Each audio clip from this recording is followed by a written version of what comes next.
안녕하세요. 매일 새로운 사연을 전하는 읽어주는 사연 라디오입니다. 구독과 좋아요, 많은 공유 부탁드립니다. 오늘의 사연 시작하겠습니다. 회사 동료로 처음 만난 남자친구는 가끔씩 보면 세상 물정을 모른다 싶을 때가 있었지만 그게 연애하는 동안에는 크게 문제가 된 적은 없었습니다. 오히려 딱히 싫어하는 것도 없고 까탈스러운 제 성격 잘 맞춰주는 수더분한 성격이 연애하는 기간이 길어지면 길어질수록 이 사람하고 살면 스트레스 받을 일은 없겠구나 하는 생각을 차츰 갖게 만들어줬어요.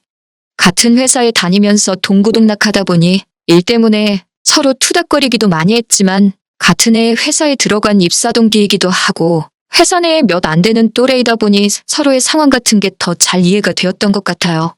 그러다 보니 정도 빨리 들게 되었고 누가 먼저랄 것도 없이 사내 연애를 시작하게 되었네요. 사내 연애를 해보신 분은 알겠지만 회사에 아무리 비밀로 해도 티가 나긴 하나 봐요. 다른 직원들은 저희가 연애하고 있다는 사실을 다 알고 있던 것 같은데 저희는 그걸 감쪽같이 속이고 연애를 하고 있었다고 생각했습니다. 아무튼 연애하면서 크게 다투지도 않고 서로의 고충도 그 누구보다 잘 이해해줄 수 있는 상황이다 보니 그렇게 쭉 별 탈 없이 연애를 계속해왔습니다. 나중에 가서는 회사 사람들이 다 알고 있다는 걸 깨닫고 공개 연애로 전환을 하게 되었어요. 회사 내 공식 커플이 되다 보니 결혼 언제 하느냐는 이야기도 자주 듣게 되었고 아무래도 응원도 자주 받고 사람들의 관심을 받으니 조금 부담이 되기는 했습니다.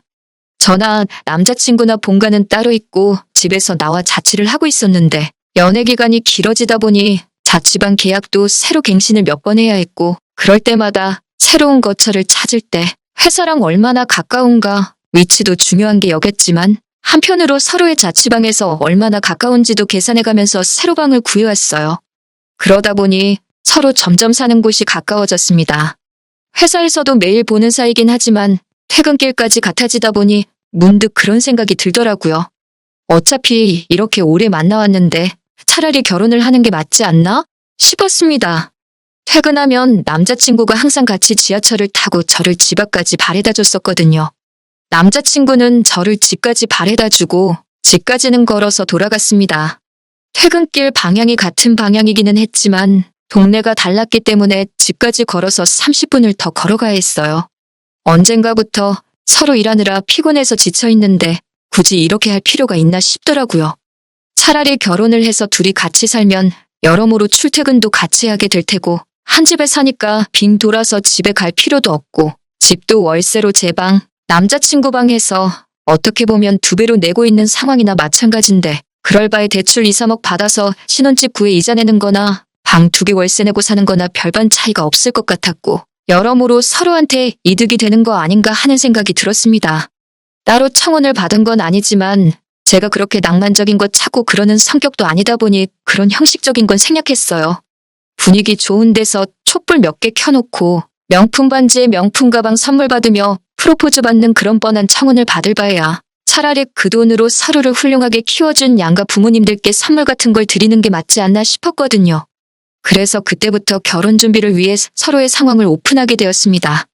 서로 월급이야 같은 회사 다니고 있고 입사 동기이다 보니 누구보다 서로가 얼마나 버는지에 대해선 잘 알고 있었어요. 그런데 각자 모아놓은 돈에 대해 이야기를 하는데 남자친구가 모아놓은 돈이 월급에 비해 너무 적었습니다. 데이트할 때도 비용은 번갈아 가면서 내고 자취하는 곳도 서로 비슷한 곳에 한 푼이라도 싼 곳을 찾아서 구해 살고 있었어요. 데이트할 때나 필요한 걸 살 때나 이것저것 가격 비교하면서 합리적인 소비를 하는 사람이었고 알뜰살뜰한 면모 또한 결혼 상대로 생각하기에 좋은 장점을 가지고 있는 사람이라고 생각했습니다. 거기에 퇴근 후에도 저를 항상 집까지 바래다 주던 사람이기에 어디 쓸데없는데 돈 쓰러 다니는 사람이 아닌 것 또한 알고 있었고요. 그런데 입사 4년차가 된 우린데 1년치 연봉만도 심지어 갓 입사했을 때의 1년치 초봉만도 못한 금액을 모아놓은 돈이랍시고 보여주고 있으니 저는 처음에 이 사람이 나를 놀래켜주려고 장난을 하는 건가 싶었습니다. 그런데 제가 심각하게 나오는데도 별 해명도 못하고 쩔쩔매고 있는 걸 보니 무언가 사연이 있어도 있구나 하는 안 좋은 예감이 들더라고요. 남자친구를 닥달해서 무슨 일인가 자초지종을 캐봤습니다. 도무지 입을 열지 못하다가 결국 자초지종을 실토하더라고요. 남자친구는 혼자서 자취생활을 하면서 부모님 아파트 대출금을 갚아드리는 걸로 모자라 생활비까지 보태주고 있었던 겁니다. 이미 거기서 월급의 절반이 날아가 버리니 혼자 생활비에 이것저것 하고 나면 남는 것도 없었던 거고요. 오히려 용케 그만큼이나 모았다 싶을 정도다 싶었어요. 남자친구 손에 남는 게 거의 없던 거예요. 제가 알기로 남자친구가 외아들도 아니고 다른 형제들이 있는데 다른 형제들도 부모님한테 생활비며 대출금이며 이렇게 갚아주고 있느냐 물어보니 다른 형제들은 자기 버는 만큼 벌지 못해서 혼자서만 하고 있다고 합니다. 사람이 착해 빠진 건지 멍청한 건지 자기가 월급의 반을 부모님한테 갖다 바쳐도 다른 형제들 버는 돈하고 비슷하니 그게 공평하다는 거예요. 자식된 도리로 부모님 도와주는 거 당연하다고 생각하지만 남자친구의 경우에는 그 정도가 너무 심하다 싶었습니다. 그리고 부모님 봉양을 혼자 하고 있는 거나 마찬가지인데 그게 공평하다고 생각하다니 솔직히 호구도 이런 호구가 또 있을까 싶었어요. 부모님도 심지어 남자친구의 형제들마저도 남자친구를 등쳐먹고 있는 거잖아요. 그걸 바보같이 지 혼자만 모르고 있는 거고요. 남의 집 기둥은 뽑아오는 거 아니라는데 제가 결혼까지 생각하고 3년 가까이 연애를 해온 내 남자친구가 바로 소문으로만 듣던 남의 집 기둥이라는 사실에 정신이 다 아찔해지더라고요. 남자친구한테 솔직하게 말했습니다. 당신은 참 좋은 사람이고 그 모습에 결혼까지 생각했지만 가족을 책임져야 하는 상황이라면 결혼에 대해서 다시 생각해봐야겠다고요. 남자친구도 자기가 처한 상황이 무언지 알고는 있는지 제 말에 대답을 이어가지 못하더군요. 연애를 시작했을 때 결혼을 전제로 시작한 건 아니었지만 그래도 미리 알려주지 않았다는 게 원망스럽기까지 하더라고요. 그렇게 한참 서로 아무 말 없이 있다가 남자친구가 무거운 입을 열었습니다. 앞으로 결혼하게 되면 부모님 집 대출금을 내주는 건 그만하겠다고요. 그리고 저한테 경제권을 넘겨준다고 하더라고요. 하지만 돈 관리를 전적으로 저에게 맡기는 대신에 부모님께 생활비까진 아니어도 어느 정도 용돈을 챙겨줬으면 싶다는 겁니다. 그 액수는 그때그때 저한테 허락을 받거나 합의하는 선에서 말이지요. 이때까지만 해도 남자친구가 정말 큰 결심을 했다고 생각했고 믿어도 되겠다는 생각을 했습니다. 당장 차이나는 돈 얼마 정도는 크게 신경 쓰지 않아도 되겠다는 생각을 했어요. 어차피 남자친구가 제가 모아놓은 돈만큼 돈을 모아놓았다 하더라도 결국 신혼집을 구할 때 대출은 선택이 아닌 필수나 마찬가지인 상황이었으니 말입니다. 당장 제가 몇 천만 원 더 내긴 하겠지만 앞으로 자녀 계획까지 생각해보면 집안의 가장이 될 남자친구가 더 오래 일을 하게 될 것이고 그때가 되면 제가 지금 내는 돈 몇 천만 원만큼 혼자서 외벌이로 감당을 해야 할 때가 올 거였으니까요. 일단 남자친구를 저희 부모님에게 먼저 소개를 시켰습니다. 실제로 인사드린 적은 없지만 연애하면서 제가 저희 부모님께 몇 번 이야기를 했었고 사람 자체는 정말 순하고 성실한 사람이기에 저희 부모님께서도 남자친구를 마음에 들어 하셨어요. 저희 집에서 결혼 허락을 받았으니 이제 제가 남자친구 부모님께 인사드리러 갈 차례였습니다. 그런데 남자친구가 이런 이유, 저런 이유를 대면서 인사시키는 나를 미루려고 하더라고요. 쇳불도 당김에 빼랬다고 그걸 밀어서 뭐 하겠냐고 남자친구를 닥달해 억지로 자리를 만들었습니다. 남자친구가 부모님께 저를 소개를 안 시켜주려고 하길래 저는 혹시 남자친구 부모님이 저를 마음에 안 들어 하시나 하는 생각을 했습니다. 그런데 인사드리러 처음 만난 자리에서 저를 엄청 반겨주시고 잘해주셨어요. 아들한테 말로만 들었다면서 정말 꼭 보고 싶었다고 하시면서 말입니다. 자리 분위기가 그렇게 좋았는데 유독 남자친구만 좌불안석 안절부절하고 있었습니다. 긴장이 될 수도 있겠다 싶었는데 그게 아니더라고요. 이야기를 나누다가 생활비 이야기가 나왔습니다. 결혼하고도 아들이 내주던 대출금도 내주고 생활비까지 주겠다니 요즘 저 같은 며느리 보는 운 좋은 시부모는 당신들밖에 없을 거라고 하시는 거예요. 남자친구와 이야기했던 앞으로의 계획을 전혀 모르는 눈치인 걸 보니 그때 딱 깨달았습니다. 남자친구가 부모님께 인사시키는 걸 미루던 진짜 이유를 말이지요. 어떻게 이야기를 꺼내야 할지 모르겠으니 아예 말조차 꺼내지 않았던 거예요. 그래서 제가 대신 입을 열었습니다. 그건 남자친구가 말씀을 아직 안 드린 것 같은데 결혼 후에는 저희도 신혼집을 구하면서 대출금이 생기고 경제적으로 빠듯해지기 때문에 불가능하게 될 것 같다고요. 그 말이 끝나기가 무섭게 남자친구 어머니의 표정이 싹 바뀌더라고요. 그거에 대해선 들은 바가 없다며 아까까지는 저를 무슨 세계 최고의 며느리라고 생각하던 사람이 이제는 당신 아들 경제권 뺏어가서 권력을 휘두르며 부모 자식 사이 이간질하려는 천하의 나쁜 사람 대우를 하시더라고요. 지금 저희 둘벌이의 신혼집 구해서 들어가고 할비 내고 하면 지금처럼 살 수는 있겠지만 회사에서 힘들게 돈 벌어 내가 번 돈은 공동재산이 되고 남자친구가 번 돈은 당신들 생활비로 다 들어가게 되는데 그건 아니지 않느냐고 솔직하게 말했습니다. 그 말에 네가 무슨 권리로 우리 아들이 버는 돈을 관리를 하려고 드느냐. 욕 한마디 안 하셨지만 말 한마디 한마디에 가시가 있는 게 느껴졌어요. 부모님이니까 자식 앞으로의 미래가 행복한 게 더 좋으시지 않느냐. 대충 계산해봐도 여태까지 드린 게 5, 6천만 원은 된다. 그 정도면 자식 된 돌이 충분히 했고 앞으로 여태 보내드렸던 만큼은 아니지만 용돈도 드리기로 했지만 도통 들으시질 않더라고요.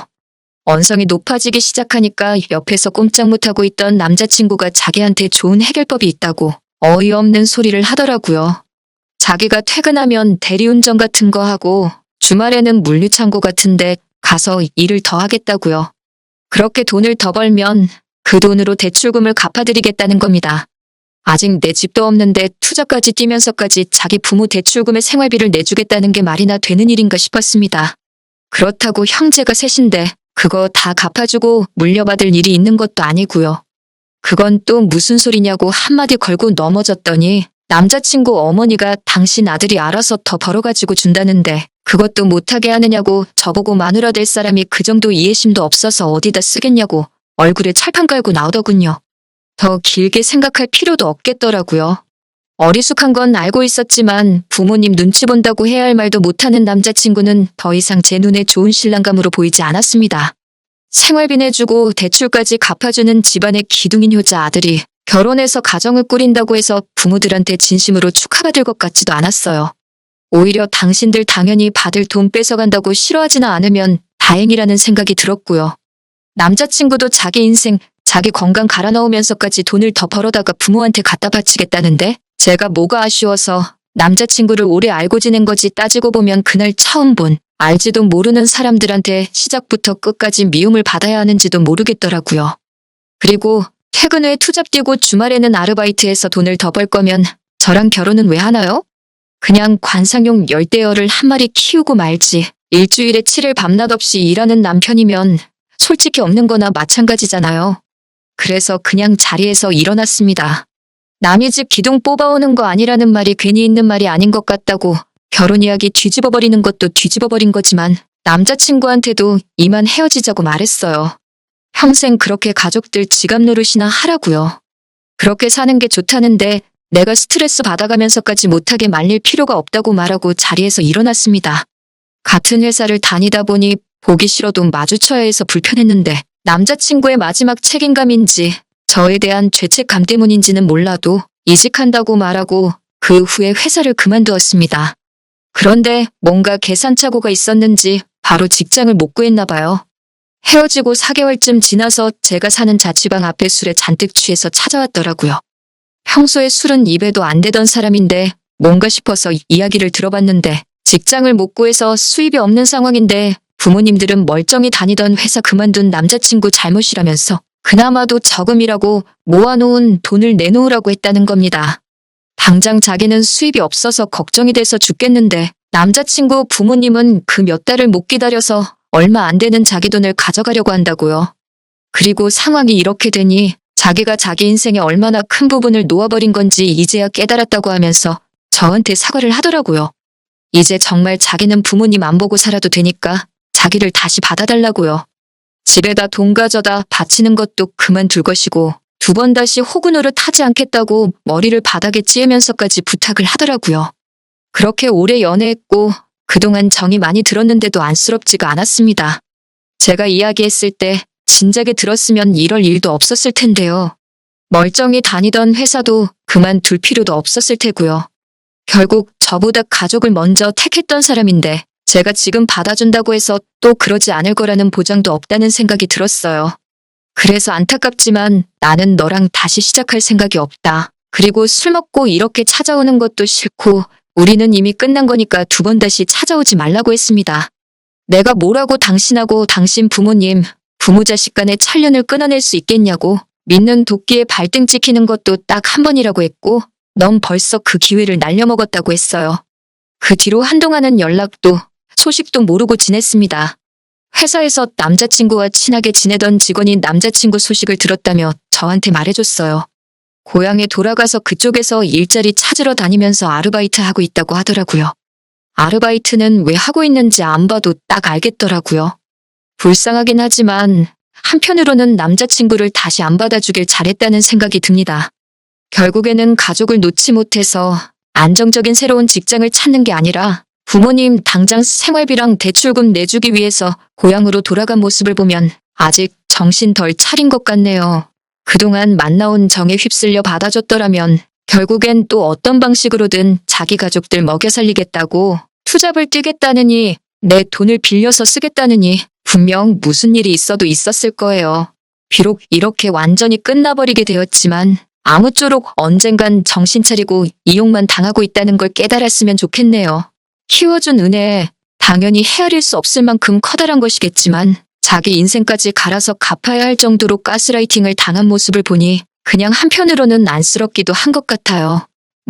저랑은 이제 헤어졌으니 제가 더 이상 신경 쓸 일은 아니지만요.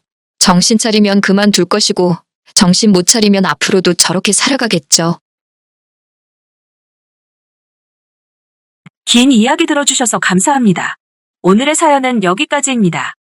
구독과 좋아요, 알람 설정해주시면 앞으로 더 좋은 사연으로 찾아오겠습니다. 감사합니다.